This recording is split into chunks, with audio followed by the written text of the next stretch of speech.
Hey everyone, welcome back to Corporate Decoder, the place where we decode the secrets hidden in corporate filings. Today we're diving into ProtoKinetix's latest 10K report. Get ready for a wild ride because this company's financial situation is about as stable as a toddler on roller skates. ProtoKinetix is a biotech company focused on anti-aging glycoproteins, which they trademark as AAGPs. They're in the research and development phase, meaning they are trying to create new products but aren't selling much yet.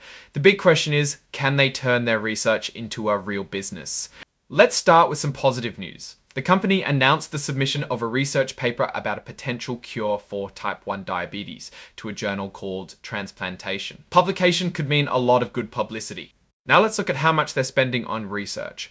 In 2024, they spent about $99,000 on research and development. In 2023, it was about $112,000. That is not a lot of money to develop something that will cure diabetes. It shows they are scanning back on research due to limited funds. Of course, no corporate decoder video would be complete without reading the risk factors. It is there companies tell you all the things that can go wrong. ProtoKinetix has some big ones. They mention not having much of an operating history, depending heavily on key people, trouble implementing their business plan, increased cybersecurity vulnerabilities, and that they might be affected by inflation.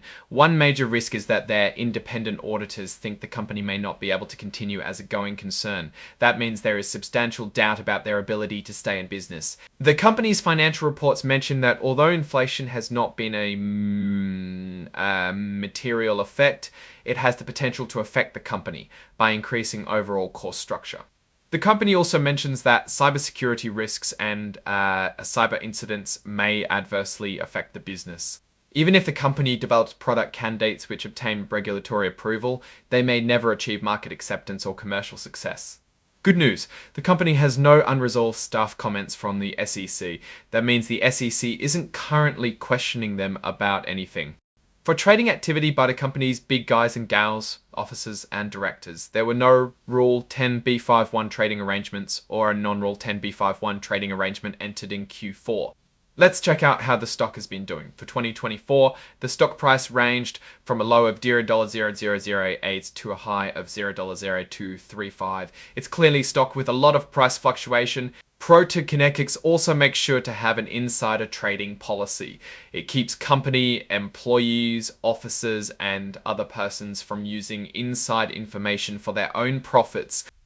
Here is the part everyone has been waiting for, the financials. For 2024, the total operating expenses were $30,64,188. That is less than the $4,170 1 year's R&D. In 2023, good job to the company for spending less money. Looking closer at the numbers, we see that amortization of intangible assets was about $52,000 in 2024. It was a bit less in 2023. General and administrative expenses decreased from about 100. Professional fees also decreased slightly to $144,000. Now let's take a look at the cash flow.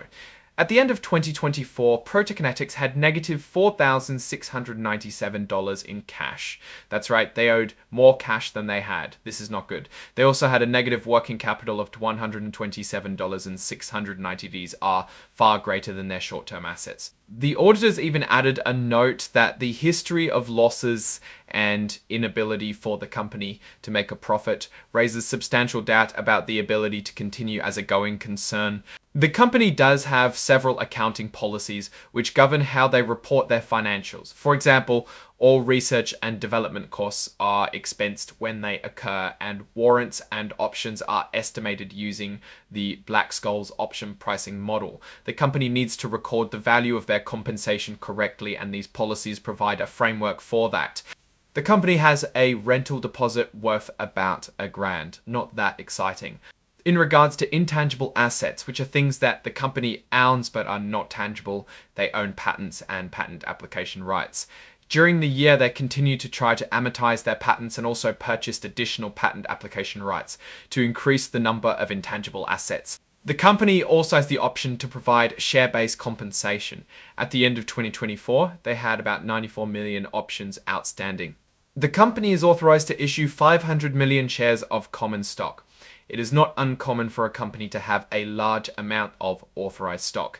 It gives them the flexibility to sell more stock if needed. As always, let's dive into the related party transactions. These are the deals the company makes with its executives. The chief financial officer received $60,000 in consulting fees in 2024. A company owned by the CFO was also reimbursed $6,000 for office rent. At the end of the year, the company owed $15,000 to the CEO and $9,500 to the CFO. The company has a couple of commitments it has to keep. They have an agreement to pay a consultant $7,000 per month for research and development. Also, another $1,500 consultant plus travel expenses. The company uses net operating loss carry forwards to reduce future taxes. This is another fancy way of saying that the company is losing money. A subsequent event has happened with the company after the year ended. They are selling units with shares and warrants. So the dilution will be continuing. Now, taking a step back, ProtoKinetix seems like a very risky bet.